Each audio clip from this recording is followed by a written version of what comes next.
Good morning. Good morning. This is Valerie Leonard. I am the founder of Nonprofit Utopia.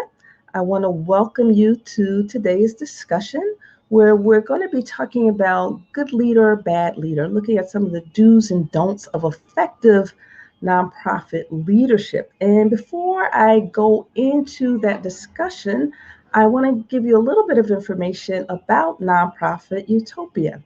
We're the ideal community for emerging nonprofit leaders, particularly those who want to take their organizations to the next level.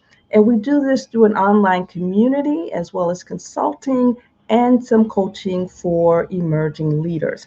So this month, we're going to be focusing on leadership, and every month we have a new topic of discussion. So this month, we're talking about leadership, and we have a number of activities for every day of the month. We're going through Maxwell's 21 Irrefutable Laws of Leadership, where we take a couple chapters per day and we reflect on what we read and what we've done in our own lives and share some of the experiences. So if you're interested in joining, please do so. We're also inviting pairs of professionals to join at a time. And when I say pairs, I'm particularly interested in millennials as who are pairing up with more seasoned professionals. I think it'll be a really good experience for you um, who are dealing with multi generations in your nonprofit organizations to share this experience with a younger professional, or if you're a younger professional, share it with someone who is more seasoned so that we can cross pollinate ideas across generations. We're also doing leadership assessments. We've got two leadership assessments. One is to assess your potential within the framework of Maxwell's 21 Irrefutable Laws of Leadership. And then the other one is, just to get a sense for what your leadership style is within your current environment. And both of those assessments are designed so that you can take the information and then begin to develop your own leadership plan personally. So we're also having discussions on leadership. We're doing these discussions once a week to talk about various discussions in leadership. Last week, we talked about the nonprofit outlook for 2020. This week, we're talking about good leaders, bad leaders, and not necessarily leaders in particular, but the various styles that are good, the characteristics that are good, and those that lend to themselves to not so good outcomes. All right, so without further ado, we're going to jump right into it. Today, we're going to talk about the characteristics of good leaders and bad leaders. And as I said before, we're not going to focus on particular individuals. We're going to talk about the characteristics that lead to success versus characteristics that lead to stagnation or even the ruin of organizations. We're also going to compare and contrast organizations that tend to take off and with organizations that tend to stagnate. We're going to look at the characteristics of those organizations and the leaders of those types of organizations. And then we'll talk about ways that you can improve your leadership. So if you're anything like 99.9% of us, you have made some mistakes along the way in your leadership. And we're going to share with you ways that you can reflect and get back on track. And then afterwards, God willing, we will hear from Dr. Sandra Womack. And Dr. Womack Johnson, she has done a dissertation on leadership, particularly focusing on African American women leaders and the role that mentorship has played in their success. So I thought it would be a really good way to end today's discussion. And I don't want this discussion to be a lecture. If you have anything that you'd like to contribute, please share your comments in the chat room. If you want to come on screen, please let me know. I can share the screen with you so that you can make your comments. If you're watching us on YouTube Live, please feel free to, you can click on to the link in the comment section and join us in Crowdcast, or you can continue to watch us on YouTube. We ask that you share your comments. If you're watching on Facebook Live, we have included a link to join Crowdcast. You can join the Crowdcast right now if you'd like, so that I can see your comments. And if you prefer not to, please leave your comments and I'll make sure that I get back with you just as soon as possible. And in this case, as soon as this videotaping is done. All right, so let's talk about leadership styles. So there are a number of common leadership styles, and I'm just going to talk about a few. And hi, Dr. Sandra, I see you there. Thank you so much for joining us. We will be bringing you on screen in a few minutes. And again, I thank you so much. And if there's anyone else who has any comments, please share those comments. And if you want to come on the screen, please let us know. All right, so I think everyone is familiar with the first style I'm going to talk about, which is the autocratic style. The autocratic style is you have a single leader who's very, very controlling. It's usually his or her way or the highway. There's a very rigid environment, and employees tend to not have very much in terms of input, or if they do have input, their input is not valued, and that if we're not careful, that can lead to poor morale. And when you have poor morale, people tend not to perform as strongly, as well as they would like. And if you have any thoughts on what I'm saying at any time, please feel free to share your comments in the chat room. And with this rigidity often comes lack of growth or stagnation, because there's usually high turnover because people don't feel valued. And after a certain point, money doesn't motivate us as much as feeling valued and feeling that our contributions matter. Another leadership style that's pretty common, especially in larger organizations, is the bureaucratic leadership style. This is a style that, for obvious reasons, because the organization is so large, it's not as nimble, and you have to keep control somehow. So you really are going to be focused on rules and regulations. And this, while it keeps the organization on track, it can somewhat stifle it as well. People are not usually as creative as they could be unless you have that inspiring leader who inspires creativity. But by and large, these organizations are relatively large, and the bureaucracy mandates that a certain style be held into, hold the organization together. And then one of the most positive leadership styles I find and have observed and have experienced is the democratic style. That style of leadership, everyone feels like they have a say so. Decisions are not unilateral. They are usually by consensus. Sometimes they're by vote, depending on what type of organization you have. But they tend to be more bought into this type of organization and more bought into the outcomes because they have a say so. So they're going to have a vested interest in making sure that the outcomes are what they And then another type of leadership is the laissez-faire leadership style, and that is a French term that basically says hands off, right? And I would not recommend having a hands-off leadership style unless you're working with a very small, nimble group of people who are very like-minded, who are very competent, are very, very self-motivated and disciplined. Otherwise, especially, if you're starting a new organization, that just will not work well. And then there's the coaching leadership style. And that is a style in which the organization leaders, they work with their subordinates, they help them to identify their strengths and weaknesses and guide them along a set of goals and objectives that are geared to help them, improve not only personally and professionally, but also to help the bottom line. So these managers and leaders tend to be a little bit more hands-on, and their subordinates, in most cases, pretty much they really appreciate that someone has taken an interest in their own growth and development, and as a result, you will probably get a stronger result with the coaching style.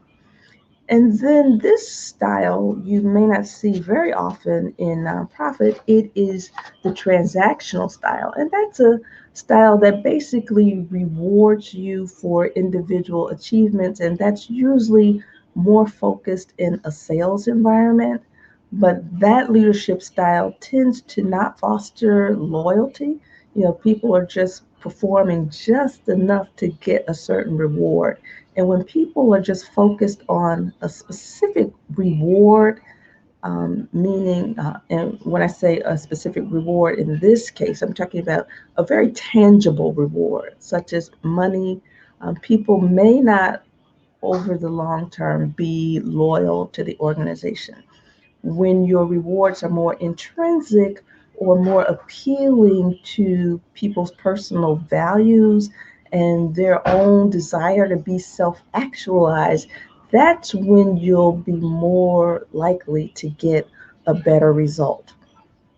All right, so I want to hear from you. If you can share with me some of your thoughts in terms of, the types of leadership style, your own leadership style, what's worked for you, what you've seen work for others, what has not worked for you, what you have seen to not work well for others, what you would recommend, what you think is the optimal style. I know for myself personally, the optimal style for me personally is democracy.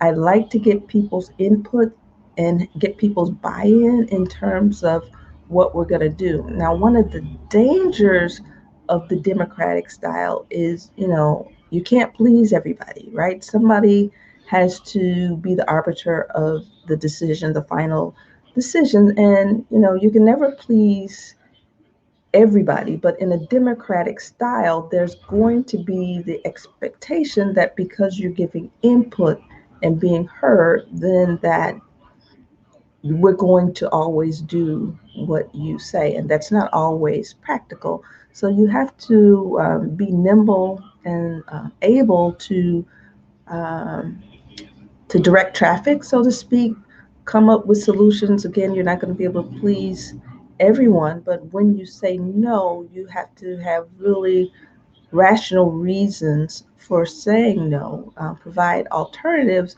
but don't discourage further discourse. If you're not careful, you can discourage people from participating ever. So again, if you have any questions, if you have any comments about your experiences, what you think are the ideal styles for leaders, please share that in the chat room. If you're on Facebook Live, please join us in Crowdcast. If you're on Facebook Live and you don't want to join us, please share your thoughts and comments. We're really, really interested in hearing what you have to say.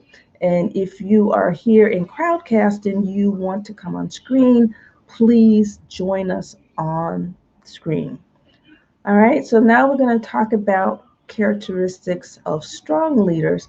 And I can share from my own experience that leaders that I am drawn to, they tend to be people who have integrity, people who are very competent in their subject matter. And if they are not subject matter experts, they are very, very good at bringing people together, fleshing out ideas, and pushing the organization toward a desired outcome. They're very good too in bringing out the best in people. They have vision, they know how to navigate systems, they're very, very strategic in their thinking, and they are very, very well versed at what it takes to manage an organization, even though they may not necessarily be hands on in all of the management. But it's important that they understand what is necessary so that when they cast the vision, that the managers can go forth and execute. All right, so I'm going to stop right there. If you have any thoughts on what you think are characteristics of strong leaders, if you could, please post your comments in the chat room. We'll be really, really interested in understanding what your thoughts are.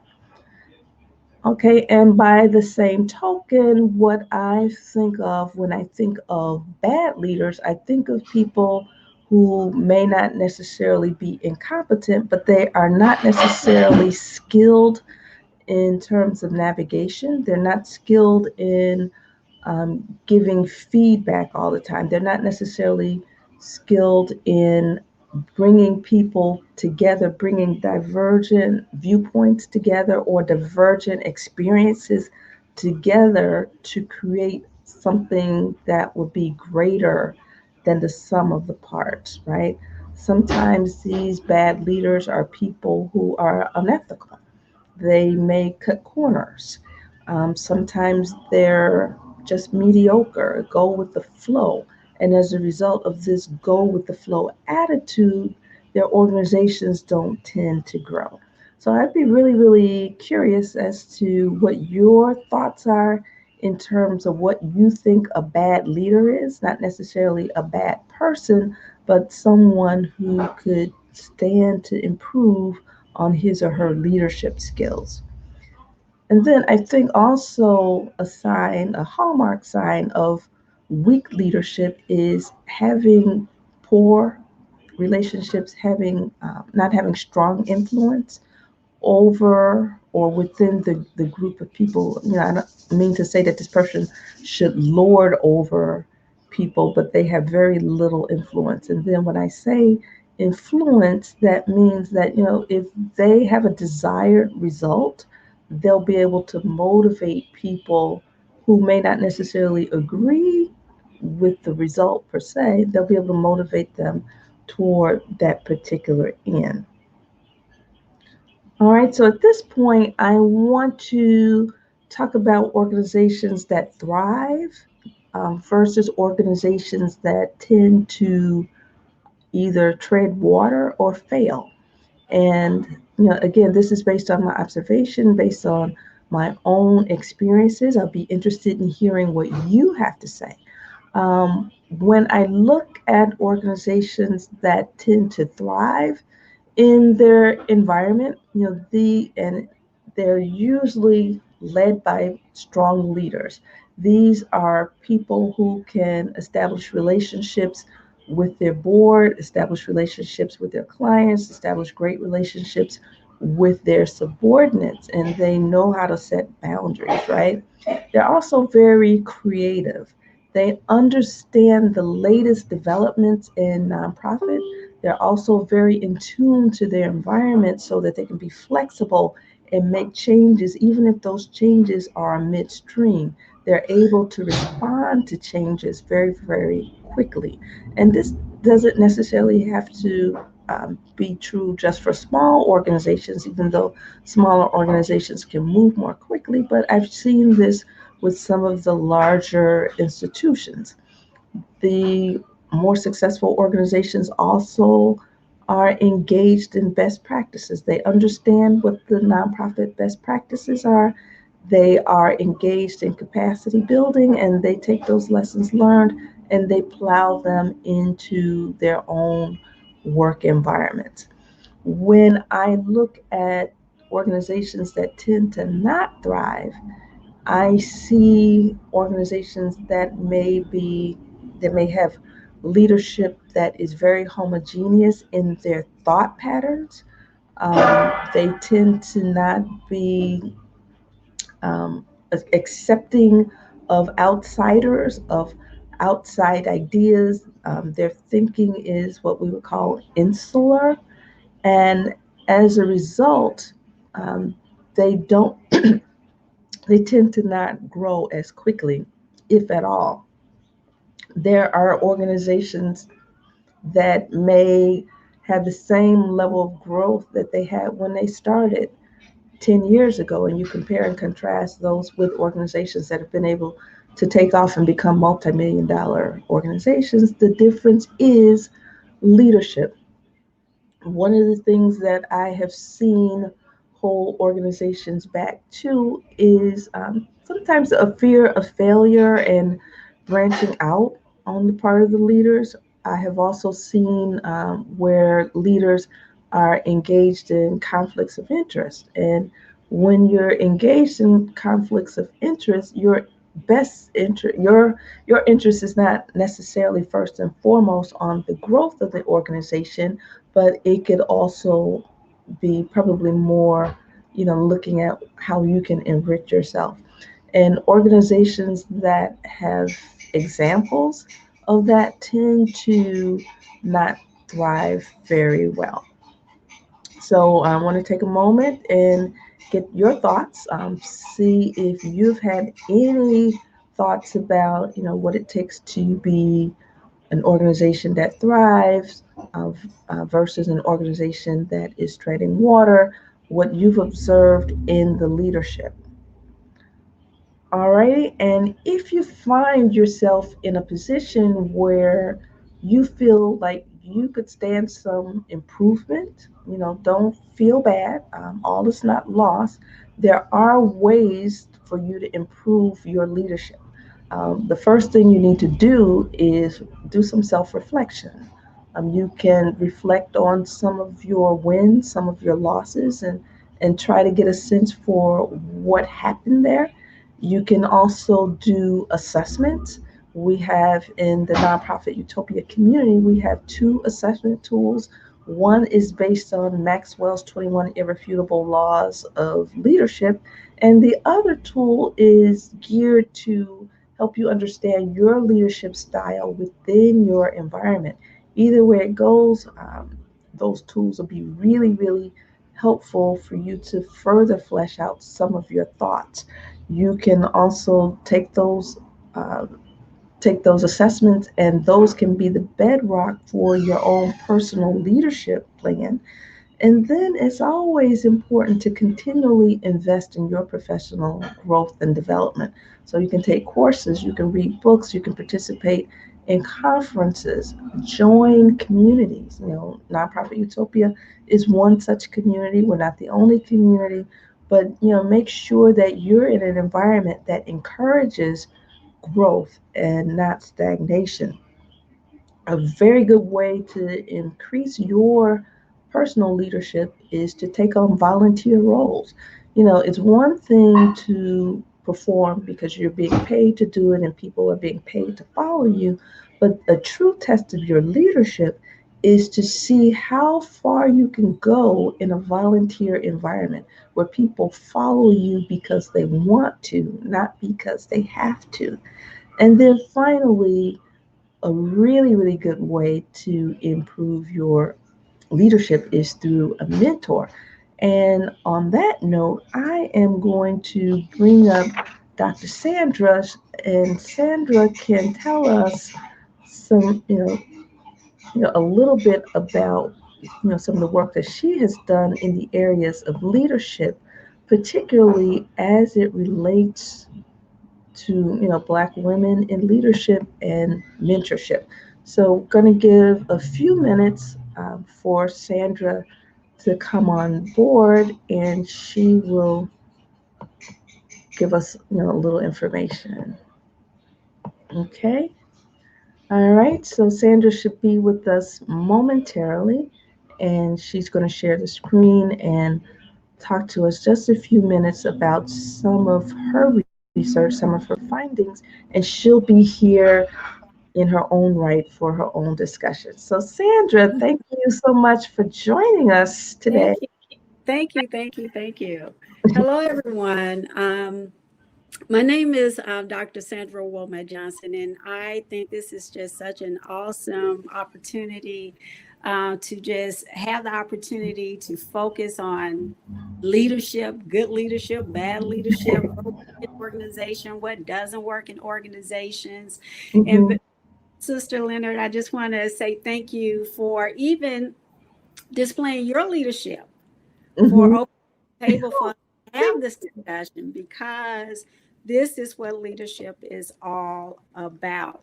Thank you Uh, so much. I, And call me Sandra. I hope you not call me Sandra. Call me Valerie.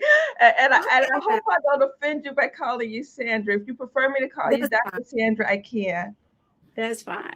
Okay. Well, just a little bit about me. I have a very extensive work background, working in business, community, organization, and Mhm. also leadership. And just listening to your discussion and talking about the different leaderships and leadership style, one Mhm. style that really I think I fit into, and actually it's like two or three of them, Mhm. but I really consider myself as being a transformational leader, someone who Awesome. really inspires, encourage, motivate Mhm. individuals to be their their best selves. Right. Right. In addition to that, I think it's really good with you talking about, volunteerism. And with that, it really falls in line with being, from my standpoint, a servant leader. So I consider myself as being a servant leader because I find myself volunteering in Mhm. venues. And I think that's really just really significant when you're talking about growing and developing as a leader.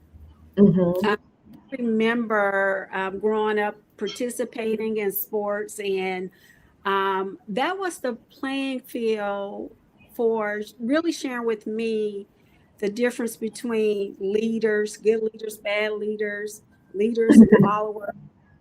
There, I was able to understand the significance and importance of being honest, committed to the work, being Mhm. compassionate about what I'm doing, working with accountability and integrity. And Mhm. also, that was during that time, it really taught me the significance of um, inspiring others, being a good Mhm. communicator, being able to make decisions on the fly. Right. Right. And so, all of those things are good. And we find different ways of growing in this area of leadership and growing in the area of making sound decisions of being good leaders or bad leaders. Mhm. Specifically about mentorship and how that fall under the umbrella of leadership. Um, Mhm. After working in the area of business and community development, I was always intrigued as to how individuals got to the status of being president or CEO or, Mhm. leading certain ventures. And so in 2012, I decided to pursue a PhD in organizational leadership. And with that, um, on the back end, I decided to do my dissertation on success factors. What are Oh, those factors that kind of help people grow and develop in the area of leadership? okay. And my Mhm. dissertation focused on many of the areas that you have spoke about this morning: education, the significance of networks, and Ooh. also what I call capital. I think it's really important to connect with Mhm. various networks to really have a good understanding about the different environments around you and who Mhm. are leading. And by doing so, you build what I call social capital. And these are Right. individuals who see you and are able to call your name and help you navigate through some things. Mhm. The third component is mentorship, then sponsorship, and then organizational political skills. And so I'm going to take a little time to just talk about some of the findings that came about related to sponsorship. In Okay. my dissertation, sponsorship was defined as a supportive, trusted relationship between a mentor and a protege. Mhm. So I kind of feel as individuals, we can be both at the same time. And what Okay. do I mean by Okay. that? While I was doing my dissertation, as for an example, while I was doing my dissertation, I had someone who I met with once a month, Mm-hmm. and that person served as my mentor. This person invested time in me, Mm-hmm. um, really was interested in about what was going on with me, what was my Mm-hmm. goal, how I was progressing. This person protected me from um, falling into traps uh, Okay. to get things done. She coached me. She provided counsel. She really had a good understanding about who I am, where I was trying to go. She was familiar with my subject matter. She had been there. She had done that, so she was able to just give me all of these little pearls of wisdom Mm-hmm. along the way. Okay, She great. committed to the Yeah, she committed to the process. So it Mm-hmm. wasn't a time that I needed her and I called that she didn't pick up. Okay. She was fully committed. And that's what I mean by being supportive. Sometimes you can have individuals who are mentors, but they're not readily available at any time. Right, right. And it's set times that they speak with you. And so, with that, is really important from my standpoint to have those supportive relationships. She wasn't afraid to tell me the truth.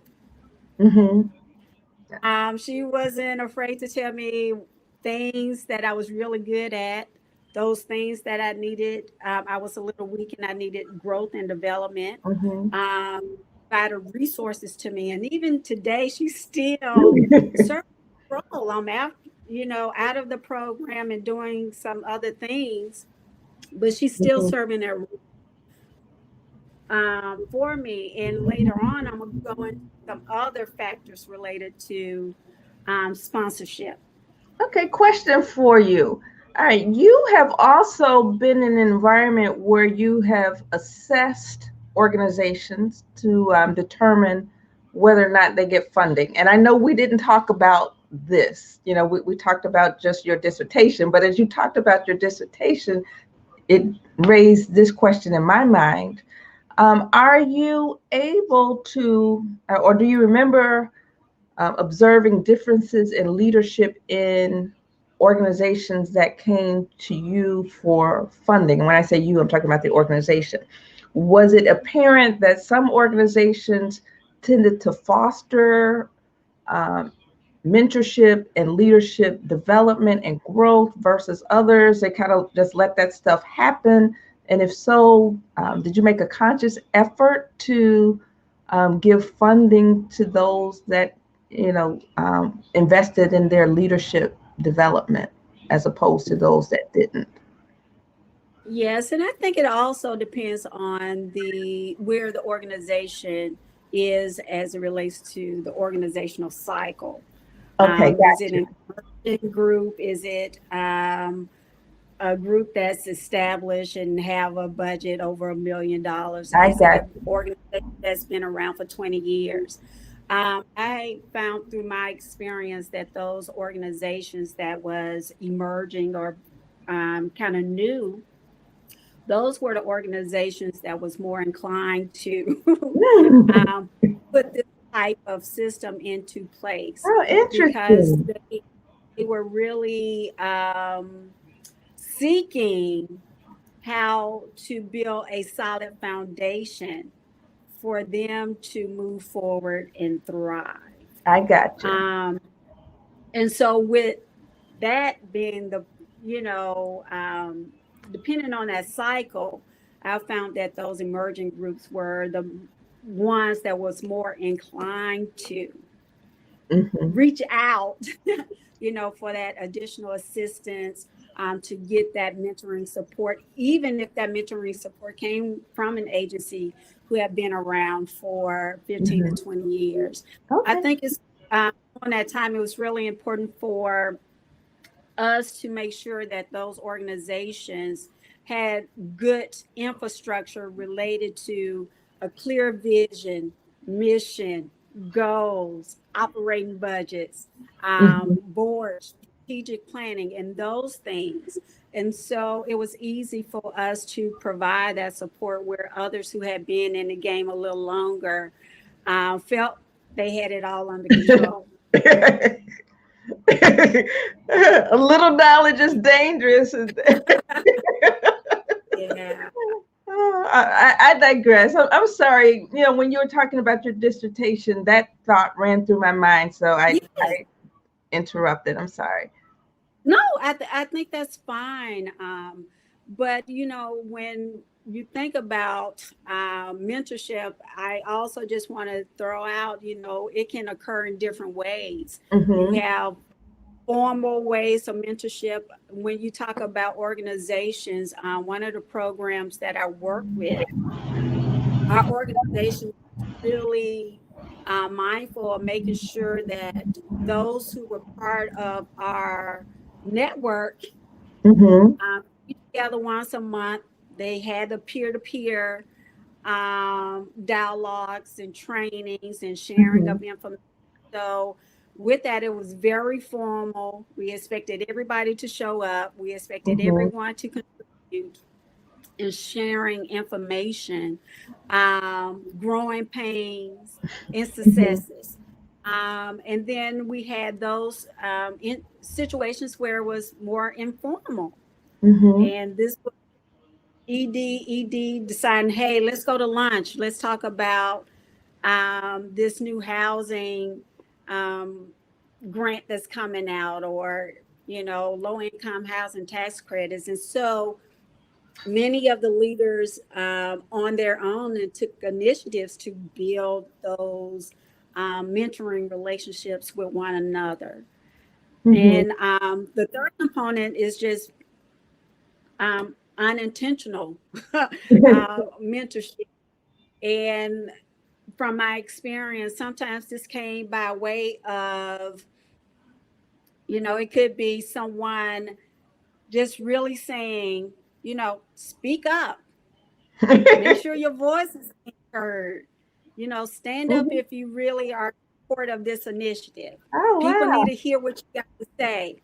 And that's when somebody just put you to the sideline and say, hey, let me kind of give you these nuggets of wisdom. Mm-hmm. And, it could have been just fleeting, that one time situation. But, that mentor person just really being the cheerleader for making sure that you succeed as an individual and that your organization will succeed. And so those are some of the things that kind of resonated with me as we Mm-hmm. kind of had our discussion about mentorship. Yeah. Now, question: what are some of the lessons that you've learned in your personal life? Not personal, but your personal experience as a professional, and also from doing your research. What are some of the lessons you've learned about mentorship? I would say one of the most significant one, and some would probably say that it's not, was, everyone in the room is not the CEO, Right. is Right. not the president, not, holding vice chair, VP roles, but really being aware of everybody in the room. I think it's so important as leaders to not just speak to those who have those big titles, but Right. seeing those who are on the front line, if that's the person opening the door or serving the food, or making Mhm. sure that PowerPoint is working effectively, Yeah. um, and giving those individuals encouragement, and to let them know that they are being seen and that they have whatever it takes to be whatever they want to be and to get wherever they want to go. I can remember going to high level meetings, and contingent on my title, sometimes I was spoken to and sometimes not. And I Right. thought, wow, that's interesting. Yeah. Um, or being in a room where I know I didn't have the big title, but the CEO or the president came to me directly, not me going to them, to say, Mm-hmm. hello, how are you? How are things going? And I've been hearing some great things from you. Keep up the good work. Those little small um, interactions matters, and Mm-hmm. it can really change someone trajectory to being where they want to be, Mm-hmm. And then do you because that individual is leading by example. Okay, gotcha. And they're establishing relationships. And it sounds to me like in that second example, people would probably more likely follow that leader who's friendlier and takes an interest in them and probably goes the extra mile versus the one where it's more rigid and everybody is kept, I guess, in a certain silo based on their title. People might not be as motivated to go the extra mile. At least that's what I felt as you were talking. You know, I can remember working in large institutions, and in some cases, people were very stodgy like that, and I didn't feel motivated to really go all out. But then there are some organizations, even though they were large institutions, people, the leaders were friendly and took an interest in people from the uttermost to the guttermost, for lack of a better word. And in those environments, I felt more motivated to go the extra mile. Yeah, and I know this is not on your topic, but I Mm-hmm. think this is falling into the significance or the importance of cultures. Oh yeah. I think regardless of what the action is, if it's mentorship or training, talent, um, development, or whatever, the leader has to lead. And I think that's Mm-hmm. part of a culture because it is formed by values and beliefs and behaviors, and generally individual kind of fall in line or model whatever it is that the leaders are doing. Right, And right. so if that leader has a spirit of being, a good mentor or setting those examples, generally those behind will also do the same and have the willingness. Oh, I love it. I love it. Okay, so we're opening it up for questions. If you have any questions, please feel free to post in the chat room. If you're on Facebook Live or YouTube Live, I won't necessarily be able to see your comments at this point. I encourage you to join us in Crowdcast. We're at crowdcast.io/lowercase e/ good hyphen leader hyphen bad hyphen leader. In the event that I didn't post it there. On some I did and some I didn't.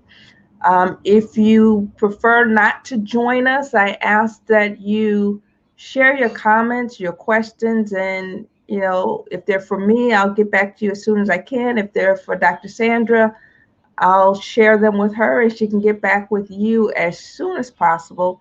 I think it's really, really important for us to start this year talking about leadership because leadership is everything, right, Sandra? Everything that we do falls on leadership. The good and the bad. Yes, yes, yes.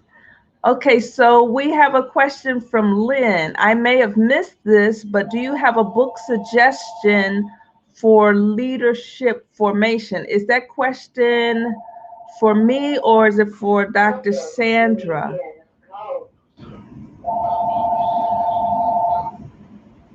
First, Dr. Sandra. Okay. Yes, I actually have access to a number of different books on leadership. Unfortunately, I didn't stack them here in front of me, so I don't want to get off rattling off names.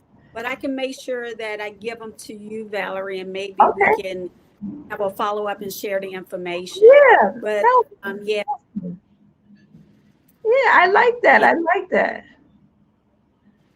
All right. Thanks, Lynn. Did you have any questions or observations? You know, Lynn is just starting her own organization. Lynn is one of our members, and Lynn is based in the Philadelphia area, even though I think she's in a suburb of Philadelphia in a neighboring state. But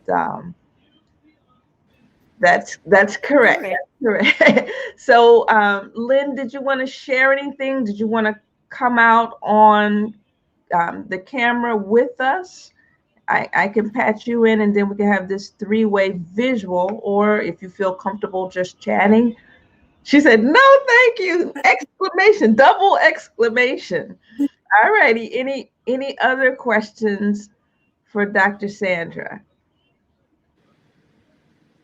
Okay. And Dr. Sandra, did you have any other observations about leadership and mentorship that you wanted to share?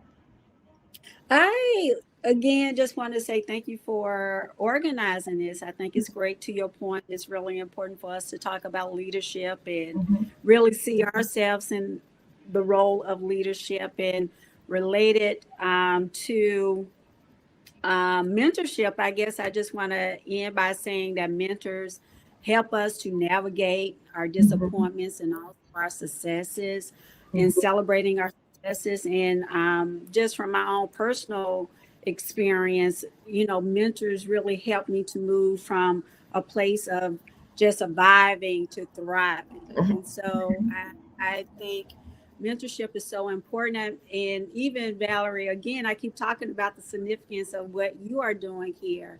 Thank you. This process, and you allowing me to be a contributor, you are mentoring me through this because Oh, this I is hadn't a new thought of it that way. experience. And I look forward to learning more about how things work. Okay, awesome. And I thank you so much for sharing your words of wisdom. For anyone who's just joining us, we're about to close, but if you are interested in hearing more, this is going to be, well, yeah. I thought I forgot to record it. Okay, so this is being recorded. I'm sorry about that. I had a lapse. Just joining us, this will be recorded. We will share the recording with you. If you're interested in joining Nonprofit Utopia, please join us at nonprofitutopia.com. You can find out more about us. If you're interested in joining the community itself, you can go to https / nonprofitutopia.mn.co and join us all through the month of January. We're going to be focusing on leadership. In the month of February, we will be talking about collaboration, and Dr. Sandra is going to have so much more to share with us. She'll even be doing her dedicated show on collaboration. There'll be a number of other topics in collaboration and exercises as well as a book. So we're going to be doing, I think, a book a month. And I guarantee you, if you join us by the end of the year, you will have had a transformative experience. And we look forward to having you join us on the other side. And Sandra, thank you so much. Oh, wow. And Lynn says, thank you for doing this. I look forward to watching the recording so I could take better notes. Okay, awesome, Lynn. Thank you. And Lynn is one of our most active members. So I don't take that lightly coming from Lynn. Thank you so much for joining us. All righty. So Okay. we're going to Take hang care. up now. All right, you too. Thanks. Bye Bye. bye.